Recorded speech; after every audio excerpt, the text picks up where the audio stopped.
அந்த இனக்கலவரங்கள்ல நிறைய தயாரிப்பாளர்கள் கொல்லப்படுகிறார்கள், உயிரோடு எரிக்கப்படுகிறார்கள். 20க்கும் மேற்பட்ட திரையரங்கங்கள் கொளுத்தப்படுகிறது. 2009 யுத்தத்துக்கு பிறகு மெதுவா நாங்க ஒரு சினிமாவை அங்க தொடங்கினோம், ஷார்ட் பிலிம்ஸ் பண்ணினோம். அந்த காலத்துல நாங்கள் நடிகை, இயக்குனர் அப்படி என்றெல்லாம் போட்டாங்களுக்கு மோசமா கேவலமா எல்லாம் திட்டுவாங்க.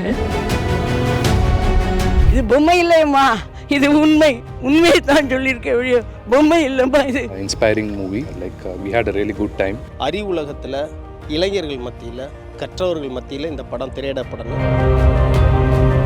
எல்லாருக்கும் உணர்ச்சி, ஓடு போ அங்க போய் காப்பாத்து அப்படின்னு சொல்ற அளவுக்கு ஒரு வீரம் வந்திருக்கம்மா. இன்னமும் போர் முடிஞ்சும் இவ்வளோ பெரிய சமூக கூற்றங்களை நம்மோடு பயணிக்கிற சக மனுஷங்களே ஒரு பெண்ணுக்கு விளைவிக்கிறாங்களா அப்படிங்கிற விஷயம் தெரிஞ்ச போது ரொம்ப பெயினாக இருந்தது. நிலவு பெண்ணை நிலவாவே பார்க்கணும்னு நினைச்சவங்க இல்லை, நாங்கள் நிலவில்லை, நெருப்பு. பொம்மை படம் பார்த்துட்டு வெளியில் வரும்பொழுது ஒரு கனத்த இதயம்னு சொல்லுவோம் இல்லையா, அந்த மாதிரியான ஒரு உணர்வு தான் கொடுத்துச்சு. எப்பேற்பட்ட பெண்களுக்கு நடந்த அநீதியை தாங்க முடியும். ஏன் அந்த பேர் பொம்மைன்னு வச்சிருக்காங்க அப்படின்றத அந்த படத்துக்குள்ளே நீங்கள் பார்த்தா தான் உங்களுக்கு புரியும்.